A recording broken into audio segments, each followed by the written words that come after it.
is in based on whatever output specifications we had put in the contract. If you are not able to deliver to some extent, there will be some abatements which have to be properly formulated in the contract.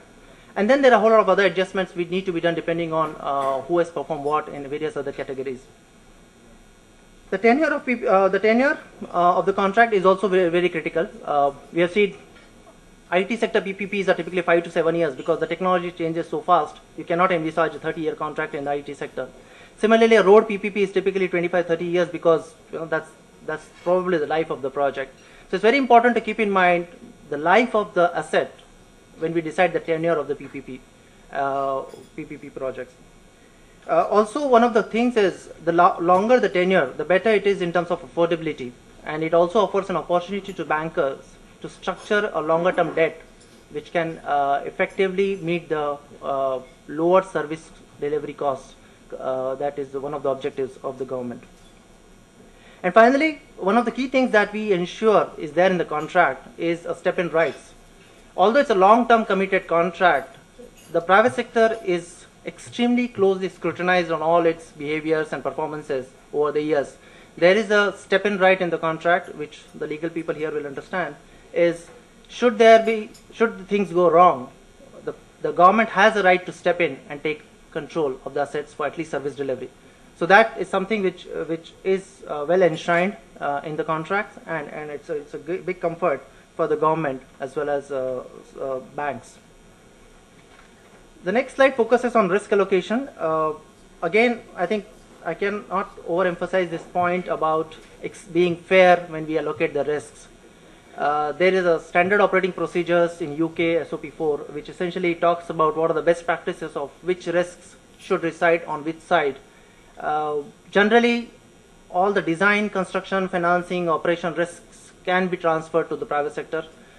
All the legal, change of law risks, demand risk, market risk potentially should reside with the government. At best, you can potentially share to some extent to see if there is an upside potential for the private sector. Again, I think the principle is risk should be allocated to the party that's best able to manage it, and that's something which is paramount when we structure PPPs. Let's look at a couple of case studies, and I was very highly tempted to put Manila Water as a case study, but I understand it's not only being discussed all over the region but also in Harvard as a case study, so that's quite a good credit for the country. Although it happened 13-14 years back, I think it's time to have a follow-on successful example.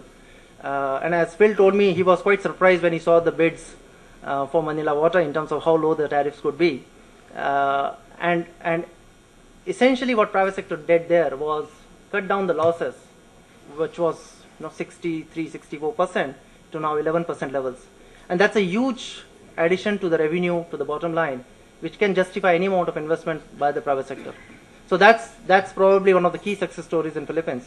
Let me touch upon two case studies that we have worked on. The Changgini Water, as Vic mentioned, we worked on a couple of years back in Singapore.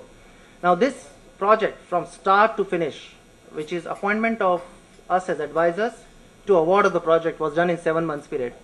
Now, which is quite a coup, I must say, for a PPP project, because typically all the projects that you have seen in the region take anywhere between 12 to 18 months to do it. And the factors which I think were responsible for such a smooth and fast implementation of this project where first was the standardization of contracts. And that's where the importance of predictability and certainty comes in. I mean, once the contracts are given as part of the document and they are standard, they have been bankable. So there is a precedence of a similar contract being financed in the country. So banks don't have to worry too much about going through the contract. The private sector is comfortable because those risks have been earlier taken by banks and the developer, so they are able to do it. Second thing, there was a spirit of partnership in terms of what risks get transferred and what risks remain with PUB, and this was extremely critical. So demand risk, was not transferred at all. It was only the performance risk that was transferred. So if you are required to produce certain quantity of water, that's what you should produce. If PUB is unable to offtake that, then that's no risk to the private sector. And that gave a whole lot of certainties. It became kind of an annuity projects. If you can continue to perform well, you just keep getting returns. And that is a big comfort for the private sector.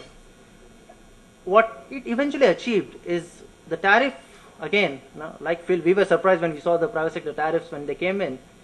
They were so low that we had a shadow bid model for the government, which essentially said that what is it that the private sector could bid, based on our understanding of the market as well as PUB's inputs on what it will cost them to maintain such facilities. And when we saw the numbers, we were all pleasantly surprised that private sector had bettered the number quite a lot. And that led to a 30% drop in the tariffs in Singapore once this project was implemented. The second case study was wanted to touch upon was the social sector. And I was quite encouraged to know that next year is going to be big in terms of social sector PPPs in in Philippines. And also, having Center of Excellence for Healthcare is quite a good initiative. I believe that social sector PPPs, education, campuses, student accommodations, hospitals are extremely good candidates for PPPs. We have seen that. We have done the Building Schools for Future in UK, where a whole lot of schools were built, refurbished and built as under PPP program. We've done a lot of PPPs in Australia involving healthcare and schools.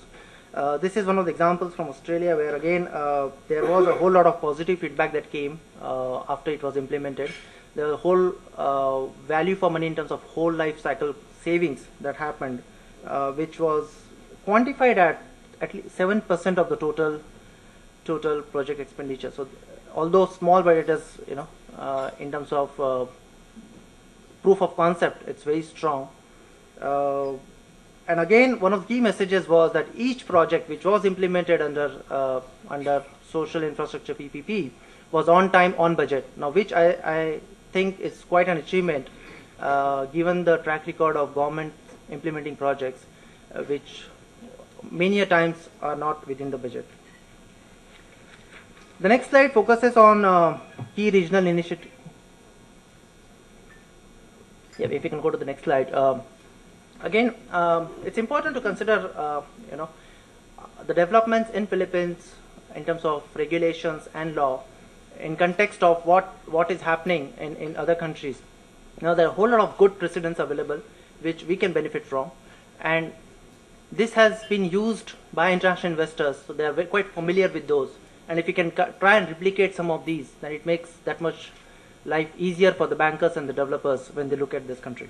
So United Kingdom, as I said, has got the standard operating procedures for which essentially tries to have a common understanding of the main risks in a standard PFI contract, as they call it there, which allows for consistency in approach and pricing, and it essentially helps reduce the time and cost of negotiations in the PPP project. Australia Partnership Victoria, it's a great initiative. They have actually uploaded all the standard contracts on the website, and this is something which, again, for all the PPP practitioners is a good guide to look at when they're implementing PPPs. In Singapore, we had the Ministry of Finance, which is driving the PPP since early 2000s, and they have come up with a handbook which essentially captures what are the things that the government agencies should do and what are the expectations from the private sector when implementing PPP projects. We wrote the Thailand PPP legislation with ADB, and essentially again the idea was to encourage transparency, consistency in policy and regulations. And this is quite a big thing for countries in Southeast Asia, to be transparent, to be consistent, and to have policies and regulations which are robust, which definitely attract investors. It also offers guidance for government agencies in terms of governance and processes. And this is something which I think Phil also mentioned upon, is if you standardize the governance and processes and also have capacity building unit, as Phil you have in your PPP center, that is very critical, because government agencies get extremely worried when you talk about PPP given the complexity. Change is always resisted. Traditional procurement is very well understood, PPP is not, and hence the importance of capacity building and training cannot be undermined if we have to make PPP successful. Vietnam also recently came up with new PPP regulations, and the reason it's important to put our initiatives in Philippines in context is because when the international investors look at the market, they are looking at probably Southeast Asia as a market rather than Philippines as a market. So if we are going to offer 10 projects to the market and we want good foreign sector involvement in terms of helping bring the best management practices, the best technology, then it's critical that we offer to them which is something more than what the region is offering. So we get the best people at the best pricing to come into the sector. And hence it's critical that whatever legislation comes out, it's consistent with what is happening in the region, or probably better than what's being offered. Quickly, key learnings. So a whole lot of countries are doing PPPs, and we need to be mindful of what they are doing. So we are not competing within Philippines, we are competing in Southeast Asia as a bigger market. There is limited availability of capital for infrastructure projects.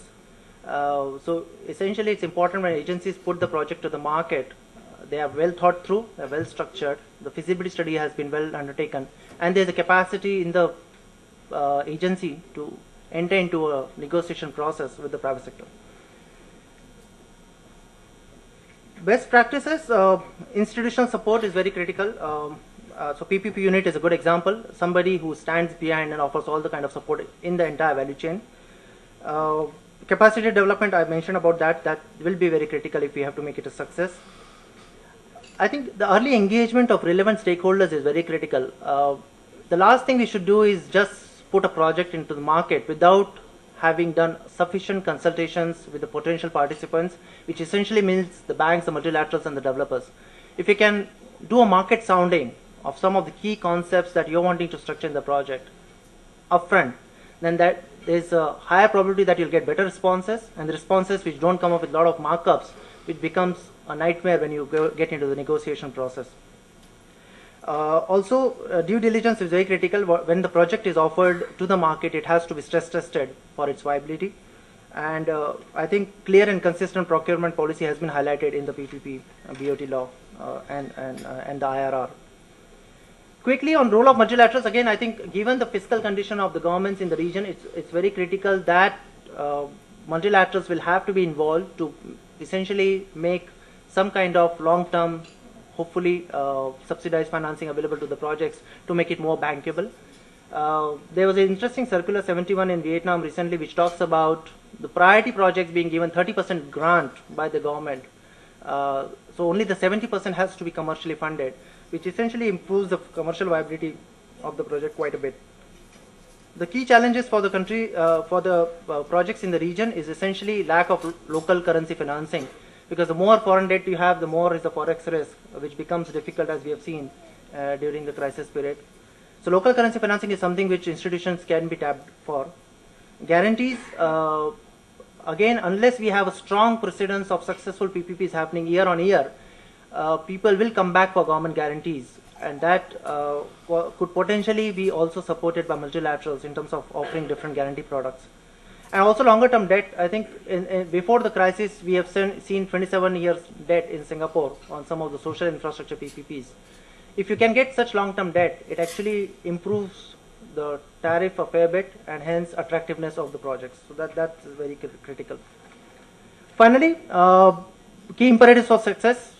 So summarize: government, agencies and projects, what they need to do.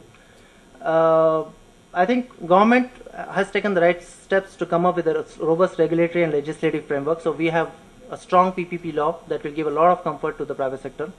It should be transparent and well defined so that it offers a level playing field for all the players. Also, I was quite encouraged to see a strong pipeline of projects. What developers and bankers like is a strong pipeline of projects. When you bid for a project, there's a 1 in 3, 1 in 4 chance of winning it. But if you see 5 projects happening over the next 6 to 9 months, then the developers who want to set up shop in the country are very comfortable that at least they'll win 1 or 2. And that gives them comfort that there is a business case of being present in Philippines. So a strong pipeline of projects is very, very critical. Agencies, I think they will have to tap on PPP Center, for example, to do the capacity building. They need to understand the intricacies of PPP and be ready to talk in the language which private sector understands when they offer projects to the market. Also, I think the facility that has been created on helping conduct feasibility studies for projects is very, very critical. If you can put a robust feasibility study in the market, then that it attracts a lot more people because they are sure that certain basic things have been taken care of, and their due diligence starts from a level which is not too basic, but it optimizes their time involvement in the project when they consider it for bidding. And finally, project, I think risk sharing is important. So it's not the concept of risk transfer, it's risk sharing that has to be done to the party that's able to best manage it. And the payment security has to be established. I'm again encouraged by the fact that there is a mention of government guarantees in the BOT law. I think nobody can say that we will not provide guarantees and let private sector do it on its own, take the market risk. I think that's not the right way. Certain projects will have to be offered guarantee, and as you build a successful track record of PPPs, then slowly the guarantees can taper off and disappear. So those are the key messages. Now, knowing that my chairman is here, the head of markets is here, I will not be a consultant worth my salt if I don't take 2 minutes of your time to talk about KPMG. Okay, so what we do, apart from accounting and tax, we are a big advisory firm, as many people don't realize. We are leading PPP consultants. We actually differentiate ourselves from other consultants and banks who claim to advise, is we associate in the entire life cycle of the project. So we, for example, the IDA NGN-BN project that we did in Singapore, which was a $2 billion project of laying fiber optic throughout Singapore, we actually got associated with IDA for 3 years, from conceptualization to structuring to market consultations to bid documents and running the process. So that entire process took 3 years, which very few consultants have the ability to do it. Same with the private sector. We get involved from very early stages to help them implement the project. If you go to the next slide, again, it just captures the range of PPPs that we have done globally. Just if you can go to the next slide. Again, I think, don't want you to read this, but the idea was across sectors, both social and economic infrastructure, we have been involved in doing successful PPPs, both with the government and the private sector. And finally, the last slide, I think it's not only me, but the independent agencies which are talking about it. So we have been awarded consistently as leading PPP consultants by various independent magazines and publications. Thank you very much. Pleasure being here.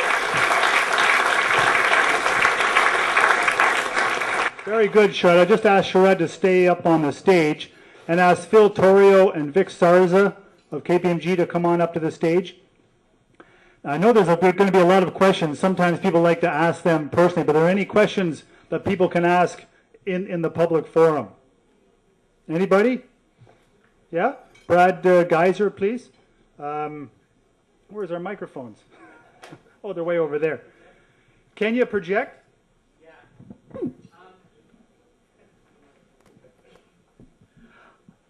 What industries does the PPP think are most appropriate for PPP?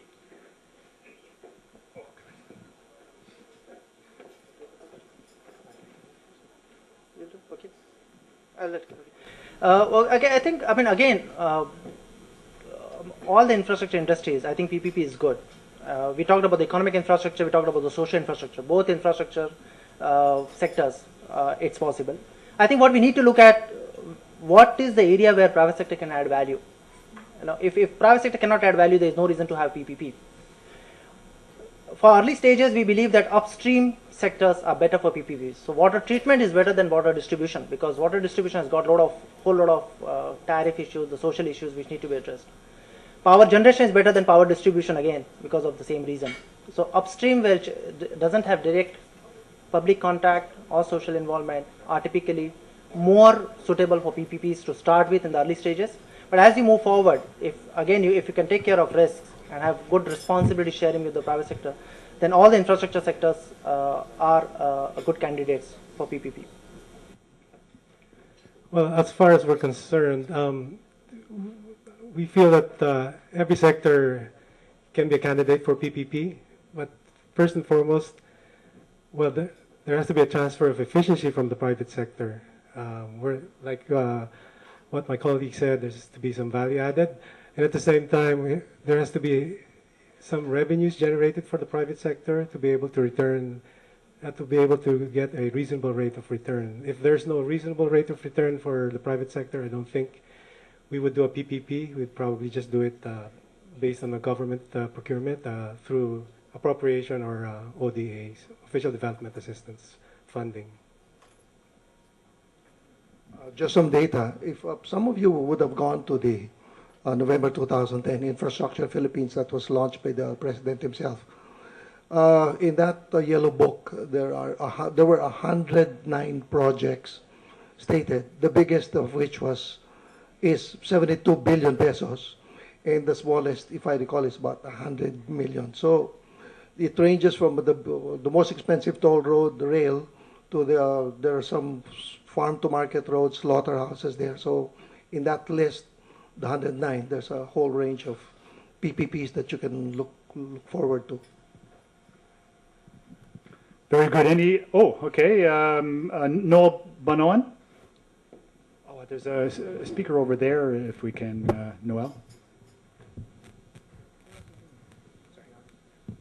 Thanks, Richard. I just want to make a comment. In a previous life, when I was in government, I did participate in the BOT process. I just wanted to make a comment and ask also Phil if it's the same process that you'll be following, because in certain projects, you had the approval process, which was the NEDA working group, the NEDA cabinet, and then finally the NEDA board, and then finally the president signs the project. Personally, I found that a bit over-bureaucratized, and there were some instances where complete staff work would have been done at the various levels, and when it comes to the signature, the final signature and approval by the president, that's where a new set of people come in and essentially veto the project. So one comment I would have would be, I hope that the new round of PPP, that this initiative will not be over-bureaucratized. And I just wanted to ask if you will still be following the old process whereby the president puts his final go-ahead and signature. Well, under the BOT law, for projects costing anywhere 200 and below 300 million pesos, it's the NEDA ICC that evaluates and approves. Anything above 300 million has to be approved by the NEDA board, and the NEDA board is chaired by the president. I think, with respect to the earlier statement by Noel, that I think is where our role is very critical in terms of getting these approvals. It has to go through a technical working group. For the NEDA ICC, there's a technical working group, and then there's a cabinet committee. But if we have all the documentation in place and everything is complete, we foresee that the process may be facilitated. We have undergone the first project submitted to NEDA ICC, and it's fairly been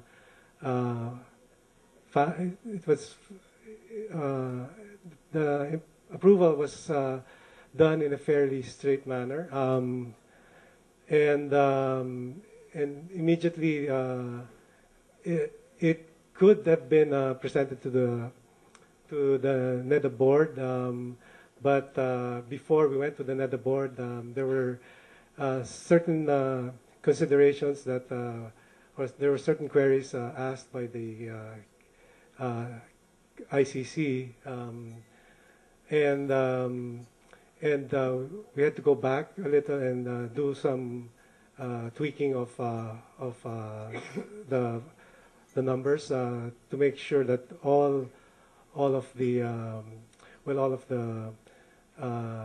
requirements were met as before bringing it up to the NEDA board.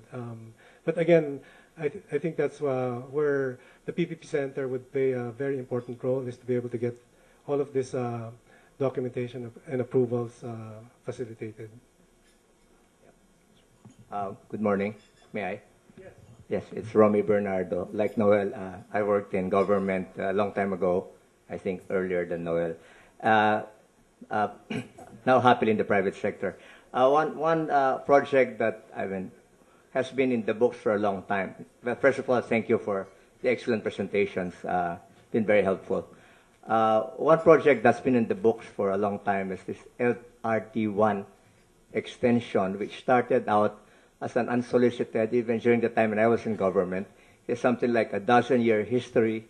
The last reincarnation, I think, was a very well done project, transactions deal that was done with IFC and the World Bank, and it was ready for bidding the last administration, and then suddenly it fell off the wayside, and then there were some discussions with the Chinese on a G2G. I'm not seeing the project I thought that would have been at advanced stage of preparation, given all of the work that's been done over a 5-year period, I think, with IFC. What I see instead having to do with Line 1 is what seemed like an O&M, which could be done quickly, and while I guess one can call that PPP, some people might just call it just outsourcing of a service for a 3-year period. Maybe you can help shed light on why we are where we are on this particular project, or why we are not where we should be. Thank you. The LRT1 extension is, if I'm not mistaken, it's part of the 2011 PPP project. Right now, there is indeed a feasibility study already done, but it's being updated. And the idea for this